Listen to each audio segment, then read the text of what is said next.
le Jésus qu'on ne prêche pas assez souvent. Nous allons commencer avec Matthieu chapitre 8, du verset 26 au verset 27. Matthieu chapitre 8, 26 à 27. Vas-y JP, nous t'écoutons. Pourquoi avez-vous si peur, leur dit-il. Votre foi est bien petite. Alors il se leva, parla sévèrement au vent et au lac, et il se fit un grand calme. Saisis d'étonnement, ceux qui étaient présents se disaient, quel est donc cet homme pour que même les vents et le lac lui obéissent? Les disciples de Christ marchent avec lui. Et le jour où il gronde la mer se calme. Eux-mêmes, ils demandent, mais nous marchons en réalité avec même qui? Si les disciples qui ont marché dans la chair avec Christ s'étonnaient quand ils le voyaient, toi qui ne l'as jamais vu dans la chair, comment tu vas faire? Eux-mêmes, ils étaient avec lui chaque jour. Mais se sont demandé, mais qui est cet homme? Amen. Amen. Gloire à Dieu. Amen. Tu peux avoir marché avec Dieu depuis 20 ans, mais je te garantis qu'il y a des aspects de lui que tu dois encore apprendre. Je lis la version Louis II, juste pour brush off. Il leur dit, pourquoi avez-vous peur, gens de peu de foi? Alors il se leva, menaça les vents et la mer. Il y eut un grand calme. Vous voyez un homme qui gronde la mer, comme si c'est un homme. Il dit, shalom, la mer se calme. Ces hommes furent saisis d'étonnement. Quel est celui-ci, disait-il, à qui obéissent même les vents et la mer? Dis encore avec moi, Jésus. Jésus. My God, my God, my God. Matthieu chapitre 14, de 26 à 27. Est-ce que quelqu'un peut nous aider? Vas-y, mon frère. Matthieu 14, versets 26 à 27. Quand les disciples le virent marcher sur le lac, ils furent affolés et dirent, c'est un fantôme. Et dans leur frayeur, ils poussèrent des cris. Jésus leur dit aussitôt, rassurez-vous, c'est moi, n'ayez pas peur. Nous sommes toujours dans le synoptique de Matthieu. Ces épisodes sont dans plusieurs synoptiques, mais j'ai voulu prendre dans le même synoptique pour que vous voyez que après s'être étonné au chapitre 8, au verset 14, ils s'étonnent encore. Ils voient leur maître, leur rabbin, leur enseignant, et ils disent c'est un fantôme. Il y a des choses que Jésus fait. Certains d'entre vous, vous appelez ça, vous dites que c'est le diable. Il y a des choses que Jésus fait, certains d'entre vous, vous dites que c'est les démons. Je vais vous enseigner des choses sur Christ qui vont vous étonner. La Bible dit qu'il a les clés de David. Il y a des portes qui se ferment dans ta vie, c'est Jésus même qui ferme. C'est pas le diable. La Bible dit que c'est une chose terrible d'avoir Dieu contre soi. Quand Dieu te combat, qui va te sauver, mon frère? C'est ça. Aidez-moi un peu à dire. Qui va te sauver? Qui va me sauver? Dis encore avec moi, Jésus. Jésus. My God. Matthieu chapitre 16, verset 13 à 15. Je suis en train de vous montrer comment est-ce que ceux qui marchaient avec Jésus, eux-mêmes étaient largués. Comment?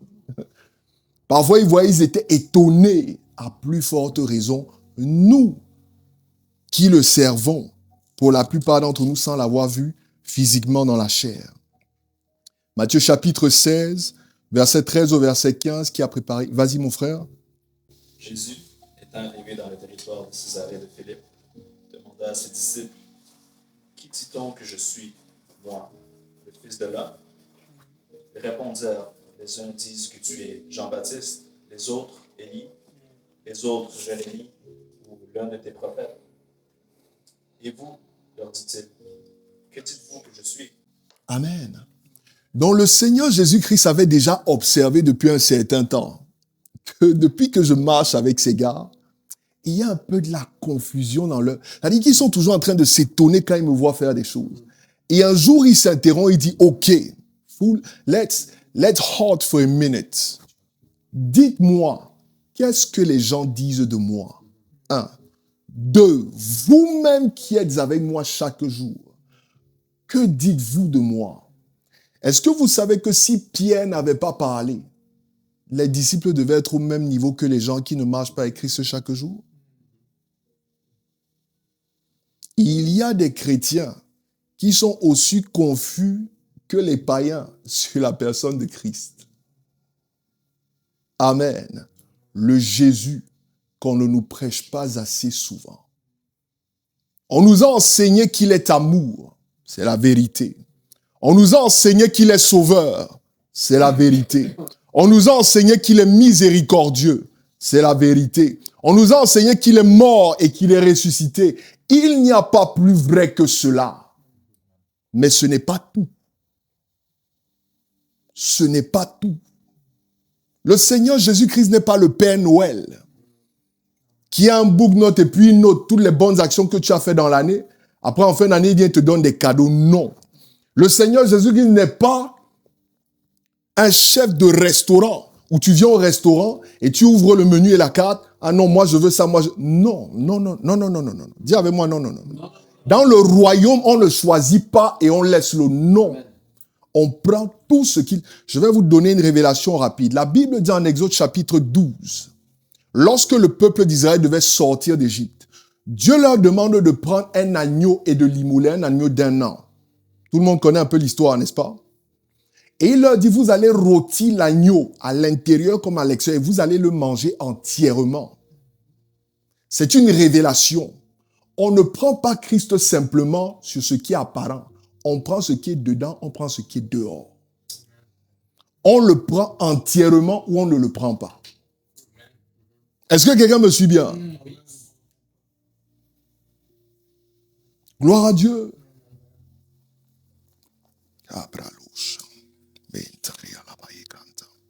Vous devez savoir que les disciples, l'un des premiers problèmes qu'ils avaient, et c'est le problème que beaucoup d'entre nous avons également dans cette génération, ils avaient une perception tronquée, déformée de qui était le Seigneur Jésus-Christ. Dans le contexte juif, il y en avait parce qu'on leur avait annoncé qu'un descendant de David devait venir sur son trône et devait les délivrer. Ils s'attendaient donc à ce qu'on appelle chez les Juifs un Messie davidique. C'est-à-dire un homme qui devait venir sur un cheval blanc et qui devait les délivrer de l'emprise des Romains.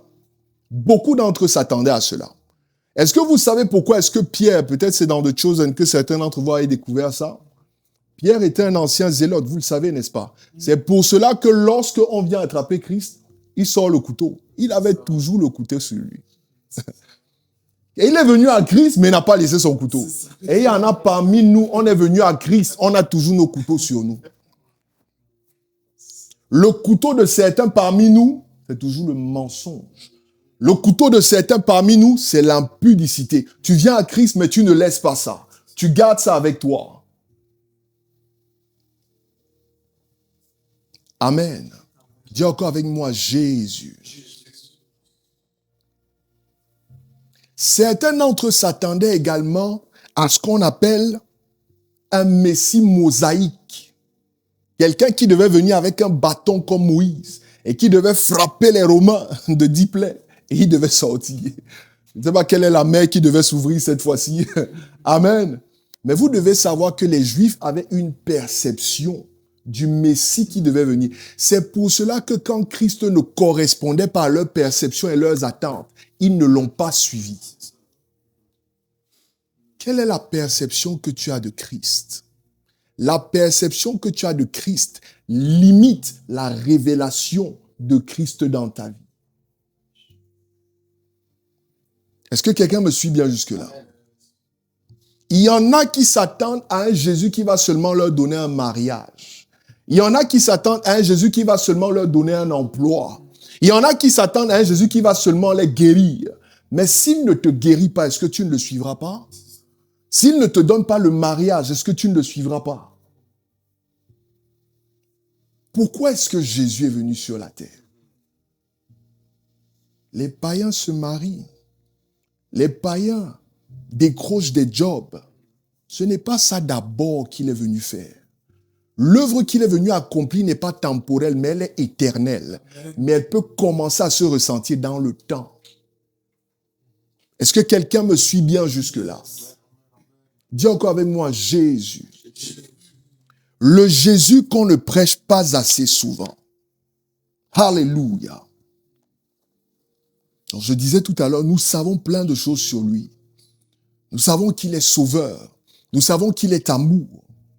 Nous savons qu'il est venu afin de guérir le cœur de ceux qui ont le cœur brisé. Mais moi, je n'ai jamais vu Jésus en session de thérapie. Vous avez vu Jésus faire une consultation thérapeutique dans la Bible?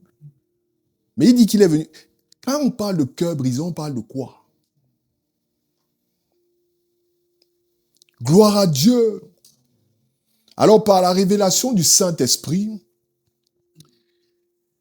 il y a certaines révélations sur la personne de Christ que je voudrais qu'on explore ce soir afin de comprendre Christ plus en profondeur et d'être davantage stable, d'être davantage équilibré en tant qu'enfant de Dieu. Nous avons enseigné il y a quelque temps sur ce qu'on appelle le perfectionnement des piliers. Éphésiens chapitre 4, de 11 à 13. La Bible dit qu'il a suscité les 5 appels ministériels pour le perfectionnement des saints. Nous avons dit que le perfectionnement, ce n'est pas le perfectionnisme.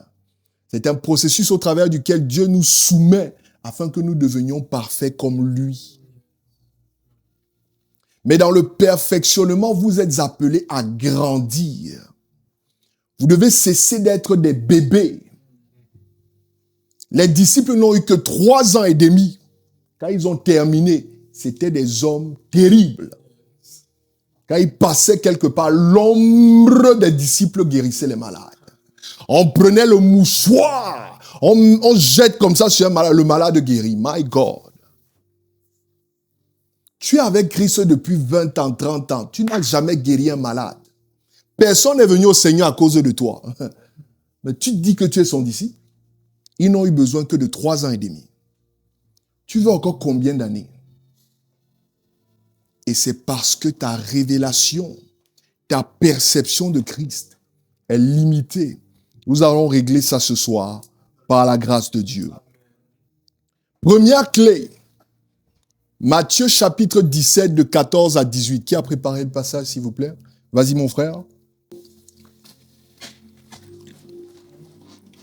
Lorsqu'ils furent arrivés près de la foule, un homme vint se jeter à genoux devant Jésus et dit, « Seigneur, aie pitié de mon fils qui est lunatique et qui souffre cruellement.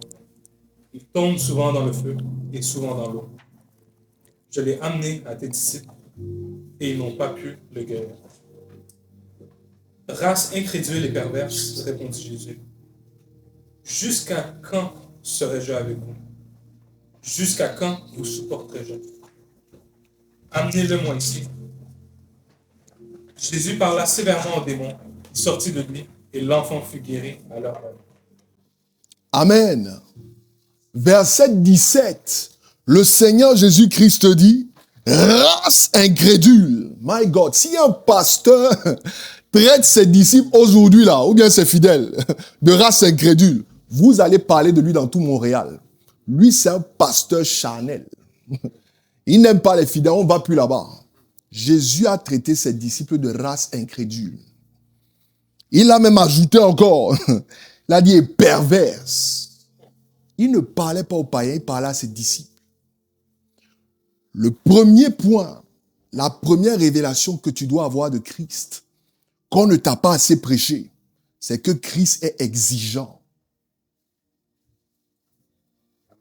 Il est exigeant.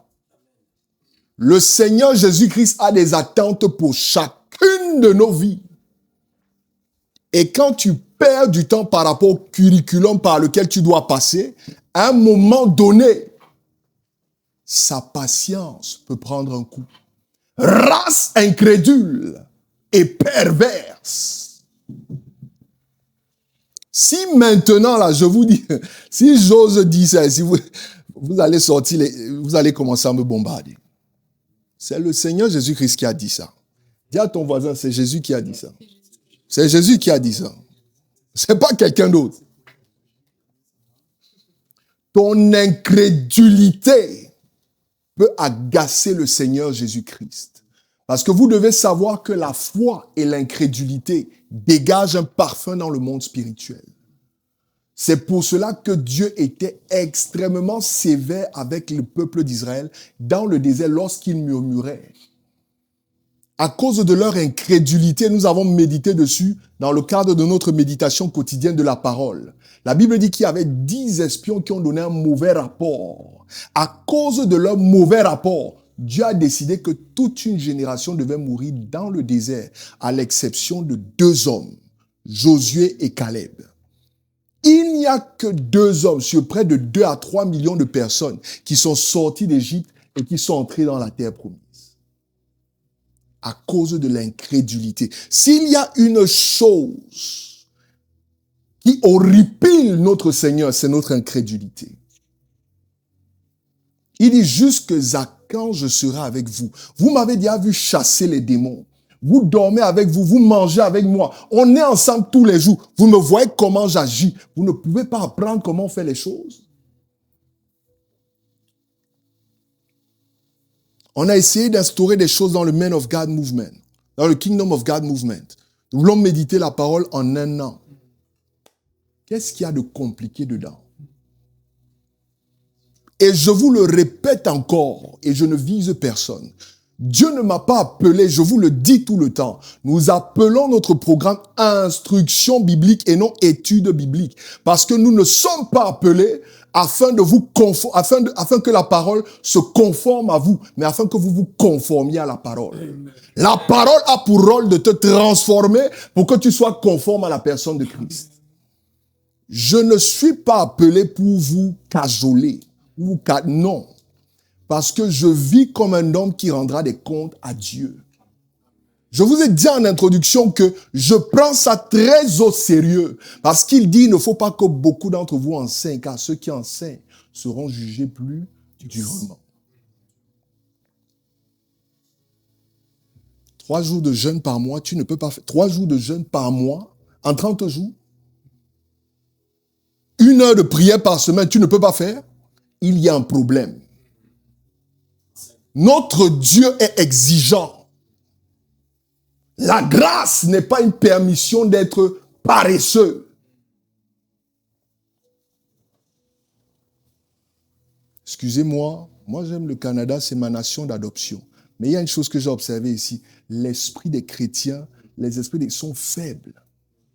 Quand je les vois, vous savez qu'on peut peser l'esprit d'un homme dans sa façon de parler et ses actions.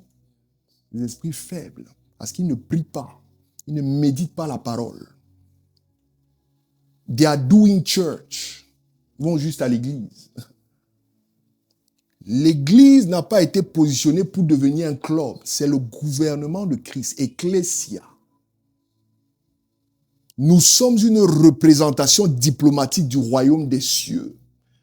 Un diplomate, un ambassadeur doit représenter pleinement. C'est pour ça qu'on dit plénipotentiaire, pleinement. Dans plénipotentiaire, vous avez potentiel. Potent, ça veut dire capable. Vous devez le représenter dans toute sa puissance. Seigneur, que ta puissance revienne dans le corps du Christ au Canada. Vous voyez l'incrédulité de ces gens, c'est parce qu'ils sont fatigués de nos discours. Mais si un seul miracle, un seul, vous allez voir. Et les miracles sont destinés aux païens, pas aux chrétiens. Je le répète encore parce que les païens ont besoin de voir avant de croire. Mais nous devons croire avant de voir. Est-ce que quelqu'un me suit bien jusque-là? Le Seigneur Jésus-Christ est exigeant. Il a des exigences. Il a des attentes par rapport à chacune de nos vies. Tu es dans le Seigneur depuis des années. Tu devais y être à un niveau. Si tu n'es pas encore là-bas, il faut que tu saches que pour Christ, tu es comme une race d'incrédules et perverses. C'est pas moi qui ai dit, c'est Christ qui a parlé. Parce que si moi je dis ça, vous allez me bombarder là maintenant. Vous allez dire, c'est un prédicateur, il est charnel. Non, Jésus-Christ n'était pas charnel. La Bible dit de lui que le dernier Adam était un esprit vivifiant. Est-ce qu'on est ensemble jusque-là? Le Jésus qu'on ne vous prêche pas assez souvent. Vous allez à l'église, on vous caresse. Oh, le Seigneur, il va prendre son... Non, il est aussi exigeant. Il a des attentes vis-à-vis de chacun d'entre vous.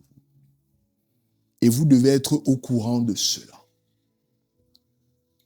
Il s'attend à ce que tu marches dans la sainteté. Il s'attend à ce que tu sois un homme, une femme de prière. Il s'attend à ce que tu sois un homme de paix, un homme d'amour. La Bible dit que votre douceur soit connue de tous. Il a des attentes vis-à-vis de toi. Tu es dans le Seigneur depuis des années, tu ne peux pas prier pendant 5 minutes. On donne un thème de prière, tu pries 2 secondes et tu commences à regarder le plafond. Ton esprit n'est pas entraîné à prier pendant de longues heures. Il vient et trouve ses disciples, il dit, vous n'avez même pas pu prier pendant 1 heure.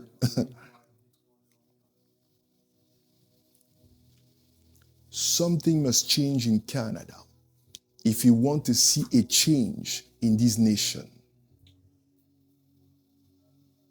Dis encore avec moi, Jésus. Gloire à Dieu.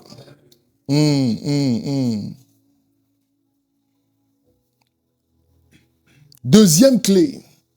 Luc chapitre 9 de 51 à 54 et Marc chapitre 3 de 16 à 17. Allons-y dans la Bible. Est-ce que quelqu'un a préparé ça? Luc chapitre 9 de 51 à 54. Voilà. C'est toi mon frère? C'est toi qui as préparé? Vas-y mon frère. Lorsque le temps où il devait être enlevé du monde approcha, Jésus prit la résolution de se rendre à Jérusalem. Il envoya devant lui des messagers qui se mirent en route et entrèrent dans un bourg des Samaritains pour lui préparer un logement. Mais on ne le reçut pas parce qu'il se dirigeait sur Jérusalem. Les disciples Jacques et Jean, voyant cela, dirent « Seigneur, veux-tu que nous commandions que le feu descende du ciel et les consume ?» Jésus se tourna vers eux et les réprimanda, disant « Vous ne savez de quel esprit vous êtes animés. » Amen. Marc 3. Amen. Marc 3 de 16 à 17, allons-y. Amen. Voici les 12 qu'il établit. Simon, qu'il nomma Pierre. Marc 3. Marc 3, 16, 7. C'est-tu Matthieu ou Marc que tu as? J'ai Marc. Parce que chez moi, Marc 3 de 16 à 17, j'ai... Ah oui, vas-y, excuse-moi. Excuse-moi, je lisais le verset d'après. Vas-y. Okay. Voici les 12 qu'il établit. Simon, qu'il nomma Pierre.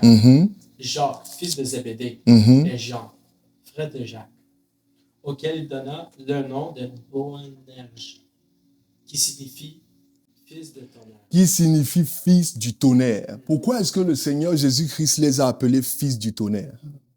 Parce que les gars voulaient invoquer le feu. Le Seigneur Jésus-Christ envoie ses disciples pour aller faire une réservation, on va dire dans un hôtel, dans les termes d'aujourd'hui, n'est-ce pas?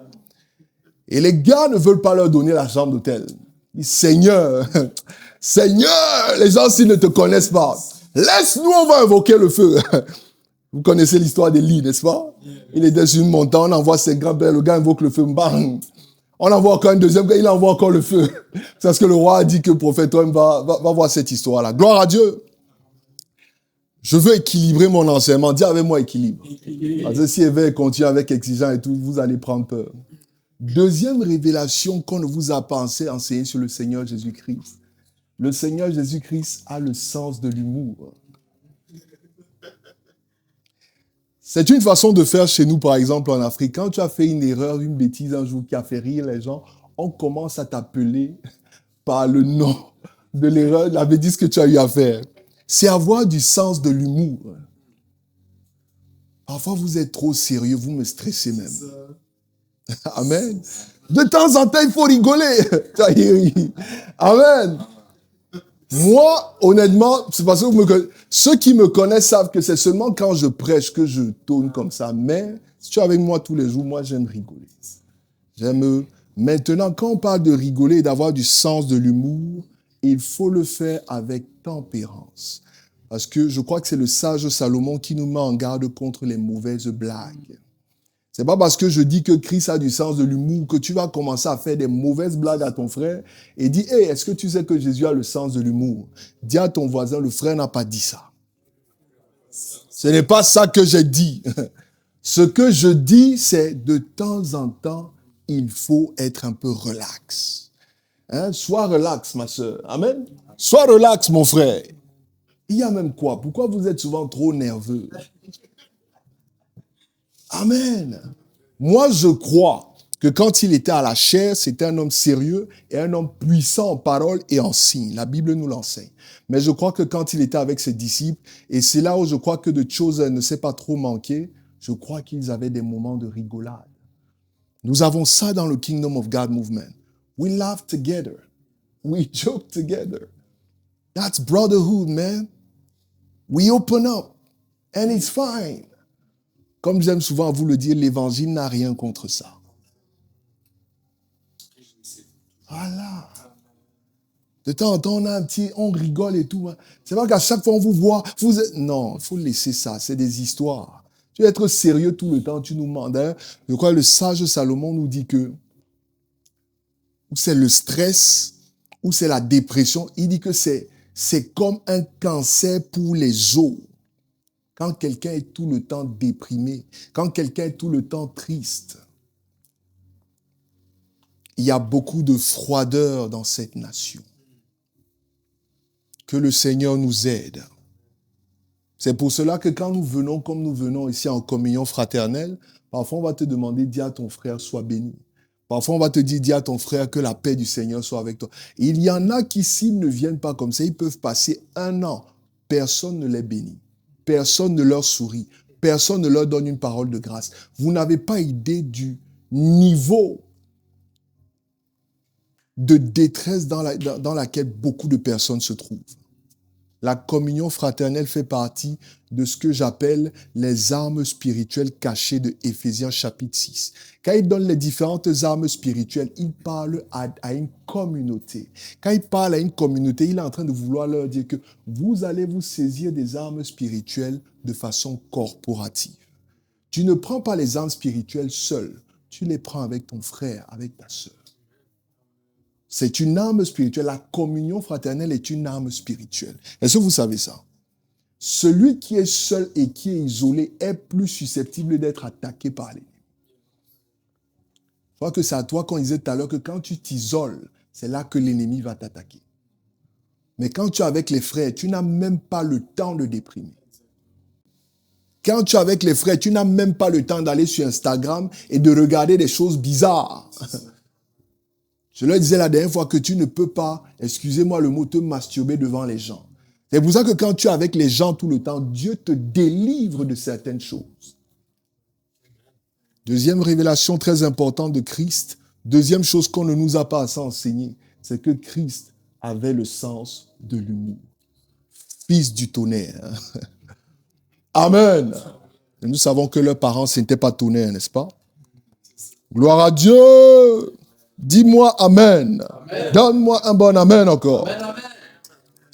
Troisième révélation de la personne de Christ, qu'on ne nous a pas assez enseigné et qui nous déséquilibre dans notre marche.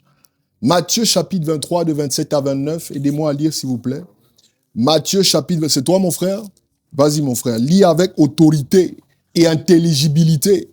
Vas-y, mon frère. Matthieu 23, verset 27 à 29. Let's go. Pardon, je l'ai mis en anglais. D'accord, ok. T'es capable, Olivier. Malheur à vous, scribes et pharisiens hypocrites, parce que vous ressemblez à des sépulcres blanchis, qui paraissent beaux au dehors et qui, au dedans, sont pleins d'ossements de mort et de toute espèce d'impureté. Vous de même, au dehors, vous paraissez juste aux hommes, mais au dedans, vous êtes plein d'hypocrisie et d'iniquité. My God. Malheur à vous, scribes et pharisiens hypocrites, parce que vous bâtissez les tombeaux des prophètes et ornez le sépulcre des Juifs. Il ne fait que dire malheur. Malheur. Et il ne parlait pas à des païens, il parlait à des docteurs de la loi des pharisiens. Troisième clé, vous devez savoir que le Seigneur Jésus-Christ était un homme confrontationnel. Quelqu'un de confrontationnel, c'est quelqu'un qui n'est pas dans l'esquive. When you come up front, he's going to face you and he's going to tell you things like they are. Le Seigneur Jésus-Christ était anti-woke. Il n'était pas politiquement correct, mais il était spirituellement correct. Il disait les choses comme elles sont. Il te disait ce que tu dois. Si tu viens en face de lui, comme on dit chez nous, si tu te positionnes mal, il va t'attraper. Amen. Malheur à vous, scribes. Il leur disait les choses de manière claire. Amen. Dis avec moi équilibre. Maintenant, ce n'est pas parce qu'il était confrontationnel qu'il l'était tout le temps. Je vais vous donner une clé tout de suite après qui va vous équilibrer.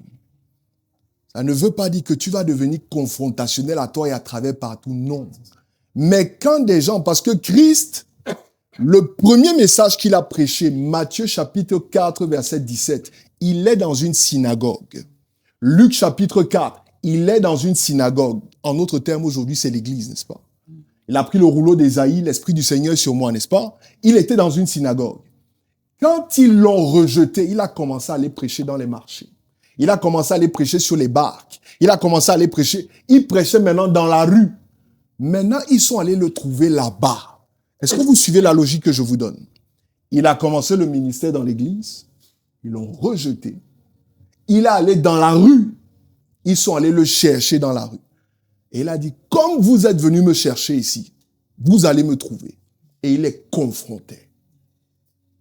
Mais dans un premier temps, il est d'abord parti. Est-ce que vous me suivez bien? Oui. Donc, je ne veux pas que quand vous preniez cette clé, que vous vous disiez, tous ceux qui vont m'attaquer, non, tu vas perdre ton temps. Par exemple, tous les posts que quelqu'un va mettre, tu fais un post sur Internet, quelqu'un vient faire un commentaire bizarre, tu vas pas te mettre à répondre à tout le monde sur Internet. Tu vas pas te mettre à répondre à tout le monde dans la rue, non. Mais celui qui vient te trouver là où tu es, you have to tell him like it is. C'est ça, être confrontationnel dans la manière du Seigneur Jésus-Christ. Est-ce que ça vous équilibre un peu? Donc, n'allez pas chercher les problèmes en disant Jésus qui était confrontationnel. N'allez pas vous placer devant le Parlement et commencer à dire non, c'est pas ça que j'enseigne. Ce que j'enseigne, c'est que il a commencé, il est sorti, on est venu le trouver, il a dit OK, quand vous êtes venu me trouver ici, je vais vous dire ce que vous devez écouter. Donc, si quelqu'un vient nous trouver ici maintenant, comme on est venu dans notre endroit privé, et veut nous confronter, we're going to tell him things the way they are. Vous savez qu'ils aiment bully les gens dans les milieux professionnels. S'ils savent que tu es chrétien, ils veulent te confronter, n'est-ce pas? Moi, je ne parle pas en premier, mais si tu viens me parler de ma foi, je vais te dire que je suis chrétien. Et je n'ai pas peur, parce que même la Constitution me défend. Si c'est toi qui as commencé, je vais te dire qui je suis. Mais je ne viens pas te provoquer. C'est ça que Christ a appelé la sagesse du serpent. Il dit, je vous envoie comme des brebis au milieu des loups. Et il leur demande d'avoir la sagesse du serpent. Qu'est-ce que le serpent fait? Vous savez que le serpent n'attaque jamais, n'est-ce pas? Le serpent contre-attaque toujours. C'est-à-dire qu'il attaque quand il se sent menacé, mais il n'est jamais le premier à attaquer. Je parle du serpent naturel, n'est-ce pas? Amen. Donc, dans votre côté confrontationnel, n'allez pas après les problèmes. Mais si les problèmes viennent vous trouver, qu'ils vous trouvent. Je rephrase. N'allez pas après les problèmes. Mais si les problèmes vous cherchent, quand ils arrivent, dites-leur, vous m'avez donc trouvé. Aujourd'hui, là, vous allez... Amen. Tu as compris, ma soeur? Amen. Gloire à Dieu. Alléluia. Quatrième révélation qui va venir mettre de l'équilibre par rapport à celle que je viens de vous donner. Matthieu chapitre 2, verset 13. C'est un seul verset. Qui a préparé Matthieu 2, 13? Vas-y, mon frère. Lorsqu'il fut parti, un ange du Seigneur apparut en songe à Joseph et dit, « Lève-toi, prends le petit enfant et sa mère, fuis en Égypte et reste-y jusqu'à ce que je te parle. Car Hérode cherchera le petit enfant pour le faire périr. » Amen. La quatrième révélation qu'on ne nous enseigne pas assez souvent, c'est que lorsque le Seigneur Jésus-Christ était enfant, quand il était bébé, Jésus-Christ a fui. Qu'est-ce que ça veut dire? Dans votre marche chrétienne, et je t'en ai parlé dernièrement, n'est-ce pas, par rapport au mouvement, vous passez par des stades de croissance. On en a parlé quand on parlait du perfectionnement des sens. On commence par être un briefos, n'est-ce pas? Après ça, qu'est-ce qu'on est? Après ça, on est un épios. Après ça, on est quoi? Un technon. On va voir si ils oublient. Après technon, qu'est-ce qu'on est? On devient un huios. Et après huios, qu'est-ce qu'on devient? Un pater. N'est-ce pas? Donc, on commence bébé, après on devient toddler, enfant, après adolescent, jeune adulte et ensuite père. Il y a différents stades de croissance. Quand tu es encore un bébé, il y a des combats que tu ne peux pas mener. Tu dois mener des combats en fonction du niveau de maturité que tu as. J'étais dans un col d'aimant avec des chrétiens et on était en train de parler potentiellement du fait que dans un programme, on va chasser des démons. Il y en a qui ont dit, oui, on va le faire. Je leur ai dit, est-ce que vous êtes prêts et équipés pour le faire? Faut pas dire ça seulement pour dire. Parce qu'il y a un type de démon, si ça se manifeste, si tu n'es pas prêt, le sort des 7 fils de Séva va te trouver. Elle veut dire, ils sont allés dire, au nom du Jésus que Paul prêche, nous te chassons. Les démons les ont attrapés, les ont tabassés, ils sont sortis nus. Gloire à Dieu. Donc, tu dois être sûr que tu es suffisamment mature. Quand Christ était bébé, c'est Dieu même qui a envoyé un ange pour dire à son père adoptif Joseph, fuyant en Égypte. Parce que Hérode était une opposition trop grande pour lui. Mais quand il est devenu grand, tu viens le provoquer, tu le trouves. Donc, vous devez connaître vos forces. Vous devez connaître vos faiblesses. Et là où vous savez que vous n'êtes pas suffisamment équipé, vous devez apprendre à fuir. L'apôtre Paul nous demande par exemple de fuir l'impudicité. Il y a des personnes, elles t'invitent. Tu sais que tu n'es pas encore suffisamment fort dans ce domaine. Ne commence pas à dire comme certains, oh non, celui qui est en moi est plus fort que celui qui est... C'est la vérité. Mais tu n'as pas encore grandi suffisamment dans cette révélation. Si tu vas tomber, tu vas pécher.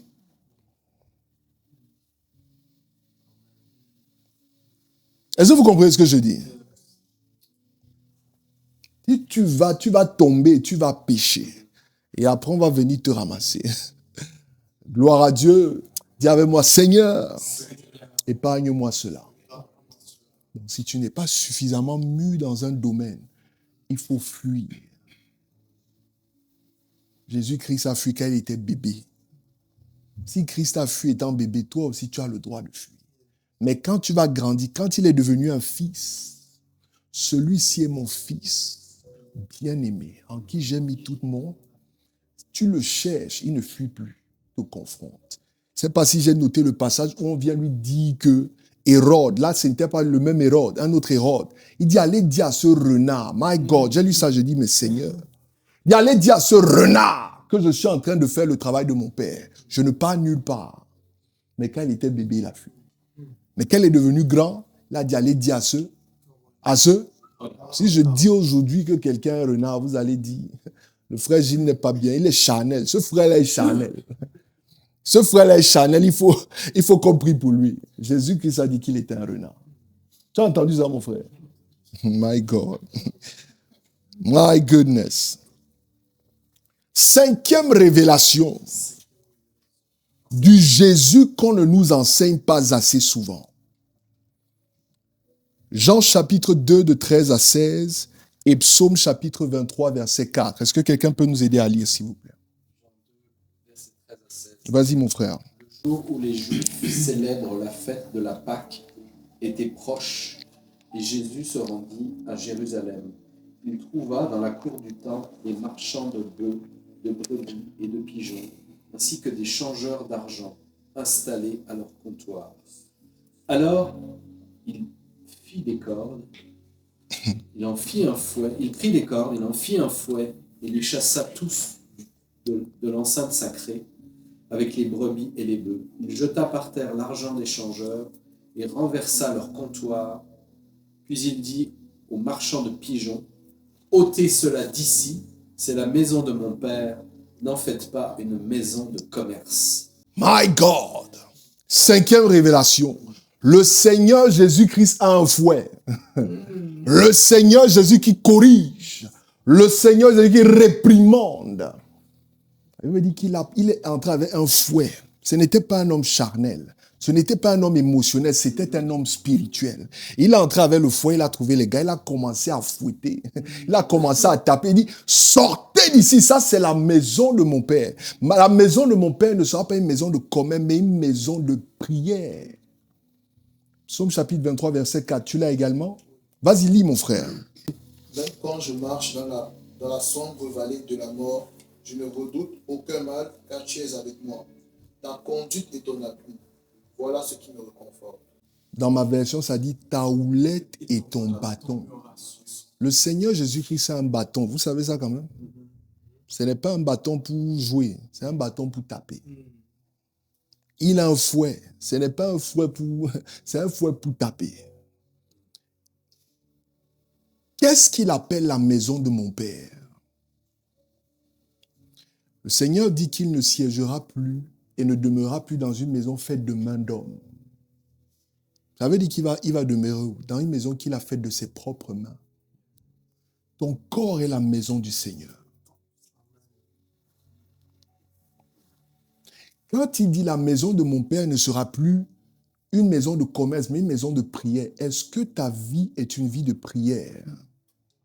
Ou est-ce que ta vie est une vie d'échange et de transaction? Est-ce que vous savez que c'est de vous dont il est en train de parler? Tu fais les transactions avec ton temps. Tu donnes un peu de temps à Dieu, tu donnes un peu de temps au monde. Amen. Non, cette semaine, si j'ai fait une semaine avec les frères, j'ai trop prié avec eux. Il faut que j'aille faire autre chose. Dieu te regarde et dit, mais qu'est-ce que ce monsieur fait? Il y a un fouet qui risque de te trouver. Le commerce qu'il faisait est ce que beaucoup de chrétiens font. Ils utilisent le temple de Dieu, la maison de Dieu, pour leurs propres transactions, mais ils ne l'utilisent pas comme une maison de prière. Ton corps est le temple de Dieu. Tu ne dois pas en faire n'importe quoi. Tu ne dois pas aller n'importe où. Tu ne dois pas regarder n'importe quoi. Tu ne dois pas parler n'importe comment. On t'invite à la prière, tu ne viens pas parce que tu vas faire tes choses là-bas. Si ton corps, si ta vie ne sert pas à l'avancement du royaume des cieux, tu n'es pas différent des marchands qui étaient dans le temple. Est-ce que tu le sais? Je viens pour vous donner de l'intelligence spirituelle. Parce que vous lisez la Bible une seule dimension. Je viens vous emmener dans 4 dimensions en même temps. Que vous compreniez, je viens mettre les choses en relief. Il s'agit de vous. Il ne s'agit pas d'autres personnes. C'est vous, c'est vous. Dis, c'est moi. C'est mon corps. Ta houlette et ton bâton me rassurent. Quand j'étais en Afrique, peut-être que vous avez aussi vu ça ici, parfois il arrivait que des bergers arrivaient en ville avec leurs troupeaux. Et comme les troupeaux n'étaient pas habitués à la vie urbaine, parfois ils marchaient, ils venaient en pleine route. Et pour que le troupeau n'aille pas en pleine route, qu'est-ce que le berger fait avec le bâton? Il frappe, et il frappait fort. Parfois, tu vois, tu entends le bruit. Toi-même, tu as mal pour la bête. Mais quand il le frappe, est-ce que c'est pour lui faire mal? Non. C'est pour lui éviter un grand mal.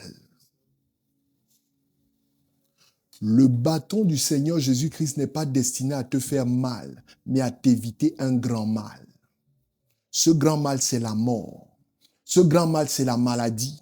Ce grand mal, c'est la malédiction. Ce grand mal, c'est l'enfer. Il y a des choses que vous vivez. C'est Jésus qui est en train de vous fouetter. My God, ça fait mal aux oreilles. Hein? Je parlais avec lui ce matin d'un frère. Et je lui disais, ce frère-là, si tu vas l'aider, le fouet qui est en train de le faire, ça va te toucher également. Parce qu'il y en a, quand Christ est en train de s'occuper de, si tu viens, nous on avait ça quand on était petit, quand notre maman est en train de corriger, si tu viens intervenir, elle te dit, toi-même viens, elle te corrige. Donc reste à distance là-bas. Ne te mêle pas de ça. Amen. Parce que quand tu interviens pendant qu'on corrige un enfant, il n'apprend pas sa leçon. Et il est susceptible de refaire la même erreur. Est-ce que vous me suivez bien jusque-là? Gloire à Dieu. Le Seigneur Jésus-Christ est incorrect. Il corrige si tu fais n'importe quoi. Il a une houlette, il a un bâton. La houlette, c'est un petit outil comme ça là que les bergers ont. C'est courbé comme ça là. Quand la bête veut dire sortir, il croche le pied comme ça là pour qu'elle n'aille pas plus loin. Il veut interrompre sa course en dehors. Parce que le chemin qui mène à la vie éternelle est un chemin étroit. Il est très facile de s'en détourner, de se perdre sur ce chemin. Mais celui qui mène à la perdition est large. Il est très facile de s'y retrouver. Dis encore avec moi, Jésus. Jésus corrige. Il a un fouet, il a un bâton. Donc, j'espère que certains d'entre vous se retrouvent. Ça va vous donner de l'équilibre. Si vous croyez qu'il est seulement là pour vous donner des bonbons, pour vous donner les bénédictions, on vous a seulement dit qu'il est papa bénédiction. On ne vous a pas dit qu'il a un fouet, il a un bâton. C'est toi le temple là.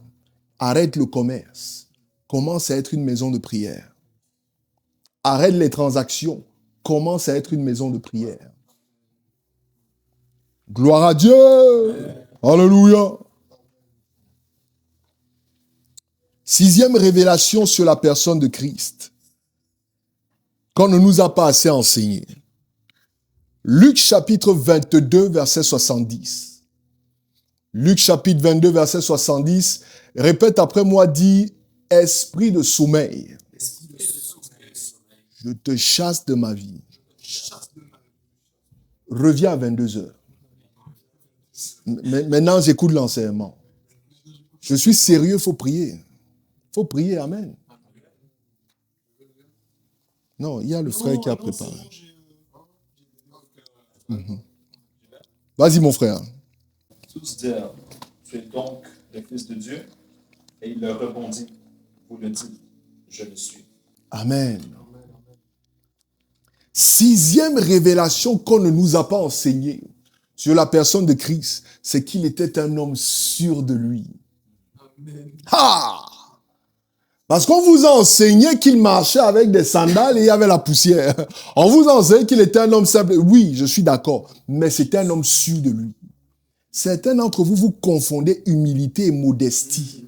Et vous manifestez une fausse modestie, vous maquillez ça en humilité. Ce n'est pas ça l'humilité. L'humilité, la Bible dit qu'il s'est humilié en se rendant obéissant jusqu'à la mort à la croix. Et je vous ai dit que l'humilité, ce n'est pas ce que tu fais, mais c'est ce qu'on te fait et que tu acceptes au nom du Seigneur. Il bénit soit ceux qui acceptent des injustices à cause de l'évangile. Il le dit dans les Béatitudes, Matthieu chapitre 5. Il dit, vous êtes bénis si vous acceptez qu'on vous accuse injustement à cause de l'évangile. Est-ce que quelqu'un me suit bien jusque-là? Amen. Donc, quand on te dit que tu es une belle personne, pourquoi tu dis, ah non, moi je ne suis pas beau. Non, oui, je suis beau. Dieu m'a créé beau, my God. Oui, je suis intelligent. Ah, je suis intelligent. Gloire à Dieu. Le Seigneur Jésus-Christ ne sait jamais. Tu as raison, mon frère. Dites amen. Jésus-Christ ne s'est jamais décrédibilisé afin de contenter les gens. La seule fois où il a repris un homme, c'est quand on lui a dit, bon maître, il a dit, il n'y a que Dieu qui est bon. Il est en train de vouloir nous dire que le cœur de l'homme, si Dieu ne l'aide pas, il n'y a rien de bon dedans. Donc, quand tu te décrédibilises et tu dis, ah non, moi je ne suis pas ceci, moi, il y en a quand vous le faites, c'est une très grave erreur. Parce que la vie et la mort sont au pouvoir de votre langue. Si tu dis que tu es faible, ne t'inquiète pas, tu vas être faible. Si tu dis que tu es pauvre, ne t'inquiète pas, la pauvreté va t'envahir. La Bible dit que le faible dise, que le pauvre dise, my God, my God, my God. Que la stérile dise, je peux enfanter. Que le paralytique dise, je peux marcher. Oui. Ne déclare pas ce que tu veux, ce que tu vois, mais déclare ce que tu veux voir, selon la volonté de Dieu. Speak those things as if they are. Parce que la foi, c'est quoi?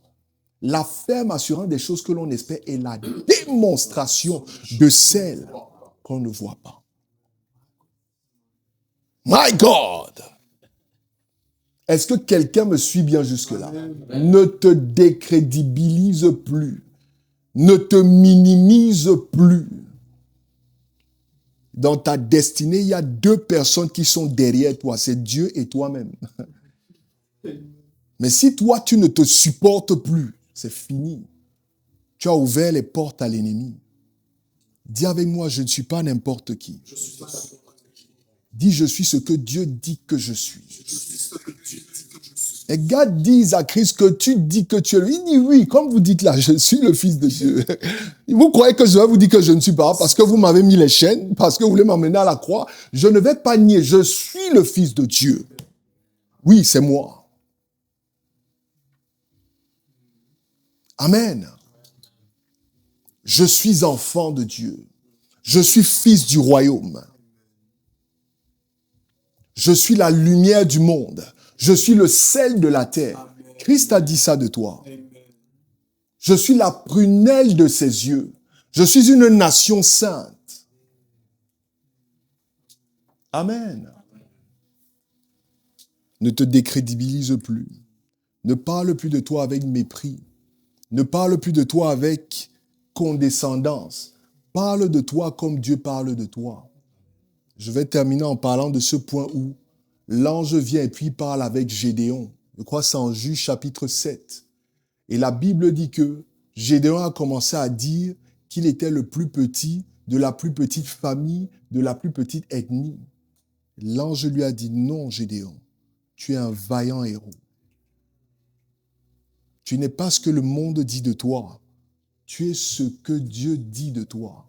Chacun d'entre vous, vous avez une identité au ciel. C'est par cette identité que vous devez fonctionner. Parce que Christ dit que ceux qui viennent d'en haut ont le pouvoir et le dessus sur tout ce qui est ici en bas. Si tu te définis par ce qui est en bas, tu seras en dessous. Mais si tu te définis par ce qui est en haut, tu seras au-dessus. Gloire à Dieu. 7e révélation. Luc chapitre 8 de 27 à 30. Quelqu'un a préparé ça? Vas-y, ma sœur. Et quand il fut descendu à terre, un homme de la ville vint à sa rencontre, qui depuis longtemps avait des démons et ne portait pas de vêtements, et ne demeurait pas dans une maison, mais dans les sépulcres. Et l'ayant aperçu Jésus, et s'étant écrié, il se jeta devant lui et dit à haute voix, qu'y a-t-il entre moi et toi, Jésus, Fils du Dieu très haut? Je te supplie, ne me tourmente pas. Car Jésus avait commandé à l'esprit immonde de sortir de l'homme, car depuis longtemps il s'était saisi de lui, et l'homme avait été lié et gardé dans les chaînes et avec les fers aux pieds. Et brisant ses liens, il était emporté par les démons dans le désert. Et Jésus lui demanda, disant, quel est ton nom? Et il dit, Légion, car beaucoup de démons étaient entrés en lui. Amen. La 7e révélation, c'est que Jésus chassait les démons. Je crois qu'on n'enseigne pas assez le fait qu'il chassait les démons. Le ministère du Seigneur Jésus-Christ était rempli de délivrance des démons. Je vous ai dit tout à l'heure, quand il annonce son appel, il dit, l'Esprit du Seigneur est sur moi. Il dit, afin de guérir les cœurs qui sont brisés. Et je vous ai dit, on ne l'a jamais vu en consultation thérapeutique. Donc les cœurs brisés le sont parfois à cause des démons. Les dépressions, ce qui est derrière, ce sont des démons. Les problèmes de foyer, ce qui est derrière, ce sont des démons. Certaines maladies, sinon même toutes les maladies, ce qui est derrière, ce sont des démons. Yes. La Bible dit qu'il a chassé un démon de la vie de la belle-mère de Pierre qui avait un mal de tête. Le mal de tête est sponsorisé par des démons. Quand on dit ça, ça dérange les chrétiens. Parce qu'on ne leur enseigne pas assez cela. Parce qu'on ne leur enseigne pas le combat spirituel. Si tu es venu ici, il y a un démon qui te dérange. Je prends autorité au nom de Jésus et je lui demande de te laisser maintenant. Tu ne veux pas dire amen? Ce qui vous dérange la plupart du temps, ce sont des démons. Les démons ont pour objectif principal de vous déranger. Parce que quand Dieu est venu et puis il a proclamé des jugements sur l'homme, sur la femme et sur le serpent, l'une des choses qu'il a dites au serpent, c'est qu'il se nourrirait de poussière tous les jours de sa vie. Et je vous ai demandé, et je vous le redemande encore, est-ce que vous avez déjà vu un serpent manger de la poussière? Tu as déjà vu un serpent manger de la poussière? Tu as déjà vu un serpent manger de la poussière? De quelle poussière est-ce qu'il s'agit? Du corps. Il s'agit de votre corps. Votre corps est la nourriture des démons. Moins vous priez, plus vous êtes appétissant pour eux. Moins vous jeûnez, plus vous êtes succulent dans leur bouche. C'est pour cela que vous devez être apte et habile au combat spirituel. Vous devez pouvoir détecter, discerner quand il y a une présence qui n'est pas bonne, qui est autour. L'une des choses, parfois, que vous pouvez... Parfois, il y a des présences froides, glaciales. Ce sont des démons. Parce que les démons sont des êtres froids. La présence de Dieu, en général, est chaleureuse, elle est réchauffante. Amen. Il y a des choses que vous devez connaître, il y a des choses que vous devez savoir. Le Seigneur Jésus-Christ était un chasseur de démons. Quand il arrivait, il ne parlait pas beaucoup. Démon sort et le démon partait. Tu dois être quelqu'un qui est apte à chasser les démons dans ta vie et partout où on t'envoie. Il y a des gens, quand ils viennent, nous les écoutons, ils se confient par des problèmes qu'ils ont. Oui, ça fait partie également de la pastorale. Il faut écouter les gens. C'est pas mauvais. Il ne faut pas tout démoniser, n'est-ce pas? Mais il y a des problèmes où il faut la délivrance. Il y a des gens qui ont besoin de délivrance et il y en a même ici qui ont besoin qu'on prie pour eux et que les démons qui les dérangent les libèrent. Ce que je vous dis, c'est la vérité. Jésus-Christ, quand tu viens, tu as un démon, il chasse. Jamais de consultation thérapeutique. Non, jamais. Tu viens, il chasse ce démon. Démon part. Voici les signes qui accompagneront ceux qui auront cru en mon nom. Ils chasseront les démons. Et ceux-ci seront guéris. Vous devez commencer à devenir des personnes aptes à faire un diagnostic de chaque situation. Est-ce qu'ici, il s'agit de la chair? Est-ce qu'ici... Alors, maintenant, dis avec moi équilibre. Parfois, c'est des démons, parfois, c'est la chair de la personne. Parce que votre chair également est un allié de l'ennemi dans vos vies. Et quand il s'agit de la chair, ce n'est pas la délivrance spirituelle dont tu as besoin. Tu as besoin de transformation scripturaire. Tu as besoin d'être transformé par la... C'est pour ça qu'on enseigne. Quand je vous enseigne, je suis en train de travailler sur votre chair. Amen. Afin que celle-ci devienne apte aux choses de l'esprit. Que votre chair se soumette au ministère de la parole et du Saint-Esprit. Mais il y a des moments où ce n'est pas juste la chair, il y a un démon qui est derrière. Nous prenons encore autorité. Au nom de Jésus-Christ, s'il y a une présence qui n'est pas de Dieu, les démons de dépression, les démons des murmures, les démons des critiques, tu ne vois jamais rien de bon. Tu es toujours en train de voir ce qui ne marche pas. Voilà. Nous prenons autorité au nom de Jésus et nous les chassons de vos vies.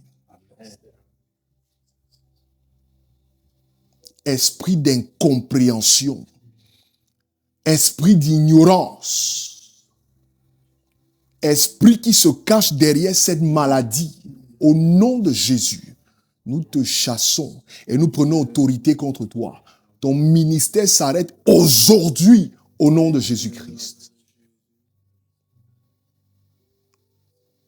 Amen. Tout démon qui te maintient sur place, qui a mis des chaînes sur tes pieds, qui a mis des chaînes sur ton entendement, qui a mis un voile sur tes yeux, au nom de Jésus-Christ, nous prenons autorité. Par le sang de l'agneau, nous te libérons. Jésus-Christ chassait les démons. Et nous devons chasser les démons. Gloire à Dieu. C'était la 7e révélation, c'est ça? Yes. 8e révélation sur la personne de Christ. Qu'on ne nous a pas assez prêché. 2 dernières révélations et puis on a terminé. Marc chapitre 6, de 2 à 4 et Jean chapitre 15, verset 20. Allons-y, s'il vous plaît. Alors, Marc chapitre 6, de 2 à 4. Et le sabbat étant venu, il se mit à enseigner dans la synagogue. Et plusieurs l'ayant entendu étaient dans l'étonnement, disant d'où viennent ces choses à celui-ci? Et quelle est cette sagesse qui lui est donnée? Et d'où vient que de tels miracles s'opèrent pas seulement? Celui-ci n'est-il pas le charpentier, le fils de Marie, et le frère de Jacques, et de José, et de Jude, et de Simon? Et ses sœurs, ne sont-elles pas ici auprès de nous? Ils étaient scandalisés en lui. Ils étaient scandalisés. Vas-y, mon frère. Et Jésus leur dit, un prophète n'est pas sans honneur, si ce n'est dans son pays, et parmi ses parents, et dans sa maison. Amen. Vous voyez, je vous ai parlé tout à l'heure du fait que quand il a commencé son ministère, il a commencé à l'église, il a commencé à la synagogue, n'est-ce pas? Et pendant qu'il enseigne, ils n'écoutent pas le message. Tout ce qu'ils écoutent, c'est la voix de son passé. Son passé. La familiarité est la cousine germaine de l'incrédulité. Quand vous devenez familier avec un envoyé de Dieu, vous fermez les portes à tout ce qu'il peut vous donner venant de Dieu. Ils étaient tellement familiers avec lui. N'est-ce pas le fils de Joseph, le fils de Marie? N'est-ce pas le frère de Jude? Mais on l'a vu, il passait souvent ici, il allait au magasin. On le voyait, il courait dans la cour ici. Ils étaient scandalisés. La Bible dit, d'où vient-il qui parle avec autant de sagesse, avec autant de puissance? La Bible dit, ils ont dit, mais il ne parle pas comme les scribes. Il parle comme ayant une autorité venant d'ailleurs. Oui, parce qu'il avait reçu son autorité de son père. La 8e clé que vous devez noter, qui ne vous a pas assez enseigné, c'est que Jésus-Christ ne faisait pas l'unanimité dans sa génération. S'il ne faisait pas l'unanimité, vous ne ferez pas l'unanimité.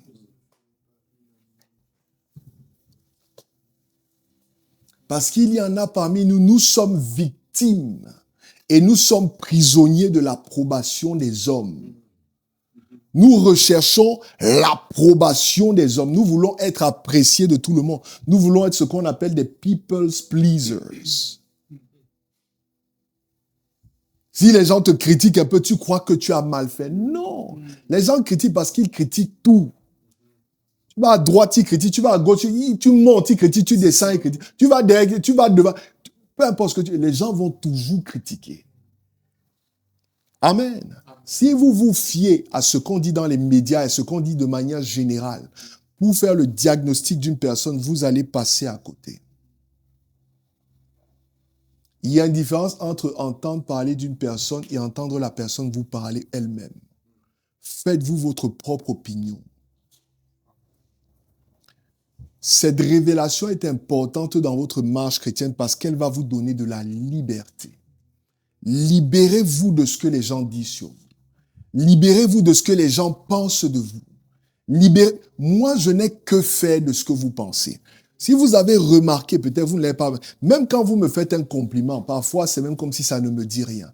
Parce que les mêmes qui ont dit Hosanna, béni soit celui qui vient au nom du Seigneur, sont les mêmes qui ont dit crucifiez-le. Je ne me confie pas et je ne me fie pas à l'homme. Je ne m'appuie pas sur les appréciations des hommes. Tu m'apprécies, gloire à Dieu, tu ne m'apprécies pas, doublement gloire à Dieu. Je n'ai que faire de ce que tu dis. Est-ce que vous écoutez ce que je dis? Oui. Vous me voyez depuis avec vous, certains d'entre vous, parfois, vous changez d'humeur et tout. Je n'ai que faire de ça. Je ne varie pas en fonction de ce que vous dites. Si vous me voyez perdre la paix, c'est parce que le Saint-Esprit est en train de me parler et me reprend par rapport à quelque chose. Ce que vous dites, je n'en ai que faire. Christ a dit, n'ayez pas peur de ceux qui peuvent tuer votre chair, mais je vais vous apprendre à craindre celui qui peut faire périr votre âme. Si vous tuez cette chair, ça va aller dans la poussière, mais l'âme a une valeur éternelle. Mon problème, c'est Dieu. Je devrais plutôt dire ma solution. Mon focus, c'est Dieu. Si Christ n'a pas fait l'unanimité, tu ne feras pas l'unanimité. Tout le monde ne t'appréciera pas.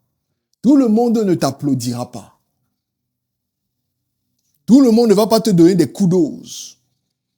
Et le diable dans cette génération a exacerbé la bien-pensance par les réseaux sociaux, où nous sommes victimes des likes, nous sommes victimes des followers, nous sommes victimes des commentaires. Je n'ai que faire de ça. Ils vont vous dire, même mes photos, tu ne vas pas trouver facilement sur Internet. Je n'ai que faire de ça. Voilà. Il y a une génération où j'étais dedans. Aujourd'hui, Dieu m'a délivré de ça. Il n'y a pas besoin que tu likes mes photos ou que tu likes mes... Si tu likes, c'est ton... Si tu ne likes pas, c'est ton problème.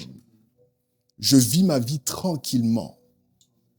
Je suis reparti sur les réseaux sociaux à cause de la promotion des messages que nous faisons parce que nous croyons que nous avons un message qui vient de Dieu. Mais ce n'est pas parce que ça ne me passionne pas du tout. Parfois, quand je vous reprends par rapport à ça, ce n'est pas parce que je vous combats, c'est parce que je n'ai que faire de ça. Réellement, je vous dis la vérité. Et si vous n'apprenez pas à vivre sans les réseaux sociaux, vous êtes esclaves des hommes.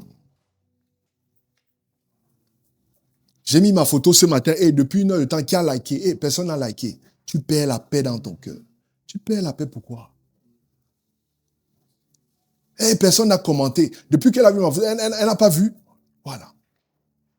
Elle n'est plus en train de me follow. Elle ne me follow. Frère, te follow. Amen. Alléluia.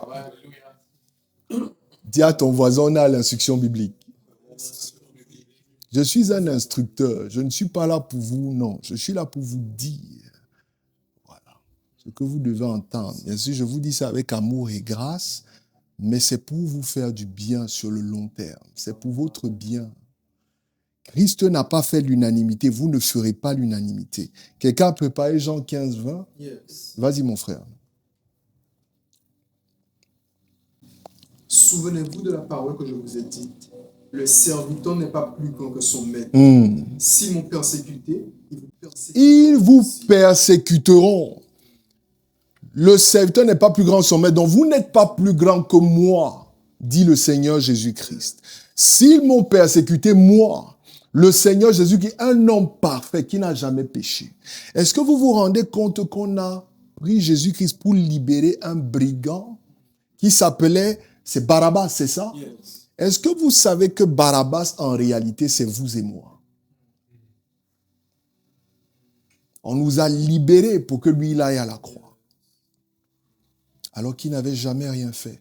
Toi, même quand on t'accuse injustement, si on fouille bien ta vie, il y a quelque chose que tu as fait. C'est la vérité. Même quand tu dis je n'ai rien fait, si on fouille bien, il y a quelque chose que tu as fait. Il y a toujours quelque chose dans ta vie. Mais Christ, la Bible dit, en tout point, il n'a jamais péché. Il a vécu comme un saint de sa naissance jusqu'à sa crucifixion et sa résurrection. Et aujourd'hui, il est assis à la droite de Dieu le Père, où il intercède pour vous et moi. Mais les hommes ont quand même trouvé quelque chose pour... Jusqu'à dire que son sang retombe sur nos enfants. Parce qu'ils voulaient tellement en découdre avec lui. S'ils ont détesté le Saint des Saints, toi qui as du mal à marcher dans la sanctification, tu crois que c'est toi qui vas faire l'unanimité? Réfléchis encore. Sois libre au nom de Jésus-Christ. Je dis sois libre au nom de Jésus-Christ. Dis avec moi Jésus. Gloire à Dieu. Et je vais vous donner une dernière clé que je voulais garder, mais comme on a assez de temps, je vais vous la donner. Moi-même, je vais lire ces passages, sauf si quelqu'un trouve rapidement. Ésaïe chapitre 22, 22 et Apocalypse 3, 7. Est-ce que quelqu'un a ces passages? D'accord. Prends Apocalypse chapitre 3, verset 7. Quelqu'un peut chercher peut-être Genèse chapitre 7, verset 16. Genèse 7, 16. Moi, je vais lire Ésaïe 22, 22. D'accord? J'ai Genèse 16. Tu as Ésaïe 22, 22? Vas-y, mon frère, vas-y. Si tu l'as. Je rapproche le micro ou bien? Juste le 22, hein. 22, 22. Ésaïe 22, 22. Ok. Et je mettrai la clé de la maison de David sur son épaule. Hmm. Et il ouvrira, et personne ne fermera. Et il fermera, et personne n'ouvrira. Le Seigneur Jésus-Christ a une clé qu'on appelle la clé de David. Quand il ferme, personne ne peut ouvrir. Et quand il ouvre, personne ne peut fermer. Amen. Lisez Apocalypse 3, 7, s'il vous plaît. Je lis Apocalypse, chapitre 3, verset 7. Mhm. Écrit à l'ange de l'église de Philadelphie. Voici ce que dit le Saint, le véritable, celui qui a la clé de David. Celui qui ouvre et personne ne ferme. My God. Qui ferme et personne n'ouvre. Je répète, il a une clé. Quand il ouvre, personne ne peut fermer. Quand il ferme, personne ne peut ouvrir. Maintenant, lisons Genèse 7, 7. On va voir un épisode où il a fermé. Vous allez voir. Vas-y, lis, mon frère. Genèse 7, 16. Oui, vas-y. Il entra mâle et femelle de toute chair, comme Dieu l'avait ordonné à Noé. Puis l'Éternel ferma la porte. L'Éternel ferma la porte sur lui. Pourquoi est-ce que Dieu a fermé la porte? Parce que quand le déluge avait commencé à l'époque de Noé, vous savez qu'il a construit, en combien, quelqu'un a une idée du nombre d'années que ça lui a pris pour construire l'arche de Noé? Quelqu'un a une idée? N'importe qui? 300. Combien? 300 ans. Quelqu'un d'autre? Ça lui a pris 120 ans. 120. Maintenant, pendant 120 ans, un homme est en train de construire une arche. Et il vous dit qu'une pluie va tomber. La pluie n'est jamais tombée sur la terre. Et les gens ne le croyaient pas. De même qu'il y en a autour de nous qui ne croient pas quand on leur dit que Jésus arrive. Et un jour, une goutte est tombée. 2 gouttes sont tombées. 3 gouttes sont tombées. Tac, tac, tac, tac, tac, tac. Le déluge a commencé. Quand le déluge a commencé, tout le monde était déjà dans l'arche. Ce n'est pas Noé qui a fermé, c'est Dieu qui a fermé. Afin que personne n'ouvre. Même toi, Noé, tu n'ouvriras pas. Maintenant, je vais vous donner une révélation. Attachez vos ceintures. L'arche de Noé est un symbole et ce qu'on appelle une figure du salut éternel. Et le déluge est une image du jugement, de la colère de Dieu qui se déclenche sur une génération perverse. Il a parlé de ça quand il parlait tout à l'heure du fait qu'on peut toucher le cœur de Dieu. Genèse chapitre 6, 6. La Bible dit que Dieu s'est repenti d'avoir créé l'homme sur la terre à cause du mal qu'il faisait. Alors il a décidé de détruire tout, mais il a décidé de sauver une famille, la famille de Noé le juste. Gloire à Dieu. Amen. Maintenant, quand le déluge a commencé, il y en a qui ne croyaient pas au message de Noé, qui ont commencé à courir. Je me mets dans le scénario, n'est-ce pas? Parfois, il faut vous imaginer ces scènes-là. Il y en a qui ont commencé à courir. Noé, désolé, depuis on ne te croyait pas, mais maintenant on te croit. Il se fait trop tard. Ils ont voulu entrer. Quand ils ont voulu entrer, Dieu a fermé parce que peut-être Noé, par émotion, devait ouvrir. Peut-être qu'il allait voir son voisin avec qui il causait le temps. Il a dit que, ouais, non, entre quand même. Dieu a dit non, il se fait trop tard. Amen. Il a fermé. Pourquoi je vous parle de ça? Les portes de l'enfer sont entre les mains de Jésus. Il y a dans certaines maisons ce qu'on appelle the master key, which opens all the doors, right? La clé maîtresse qui ouvre toutes les portes. La clé de David est cette clé maîtresse de l'univers, qui ouvre toutes les portes. C'est elle qui ouvre les portes du ciel. C'est elle également qui ferme les portes de l'enfer. On ne vous a pas assez enseigné que ceux qui iront en enfer, la personne qui va fermer les clés, c'est Jésus. On ne vous a pas assez enseigné ça. Quand il est descendu aux enfers, il a arraché les clés. C'est toi-même qui c'est pas toi. Toi, tu n'iras pas en enfer au nom de Jésus-Christ. Amen. Laissez-moi corriger. Mais ce sont les gens eux-mêmes qui s'emmènent en enfer. Et quand ils vont là-bas, la personne qui les maintient là-bas, qui ferme la clé, c'est Jésus. On ne vous a pas assez enseigné ça. Pourquoi est-il important de comprendre cette révélation? Parce qu'il y a des domaines de nos vies que le Seigneur Jésus-Christ va fermer. Quand il ferme, personne d'autre ne peut ouvrir. C'est pour cela qu'il faut aller seulement à lui. Il y a des portes où il n'y a que Dieu qui peut ouvrir. Il y a les portes du cœur de certaines personnes, il n'y a que Dieu qui peut ouvrir. S'il n'ouvre pas, tous tes efforts seront vains. Et de même également, lorsqu'il ouvre une porte à un homme, tu ne peux pas fermer cette porte. Quand il fait grâce à un homme, il dit il fait grâce à qui il veut. Tu ne peux pas t'opposer à ça. Je peux t'énerver avec ma façon de faire, avec mon accent africain, mais Dieu a fait grâce. Tu ne peux rien contre ça. C'est Dieu qui a fait grâce. Est-ce que quelqu'un me suit bien? 9 clés pour vous donner de l'équilibre, pour vous donner de la stabilité sur le Jésus qu'on ne vous prêche pas assez souvent. C'était un homme extrêmement puissant, mais également extrêmement aimant, extrêmement patient, mais également extrêmement exigeant. Ne le voyez pas d'une seule façon, voyez-le dans toute son entièreté.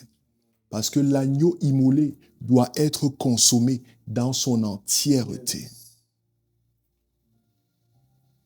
Gloire à Dieu. Que l'Éternel bénisse sa parole.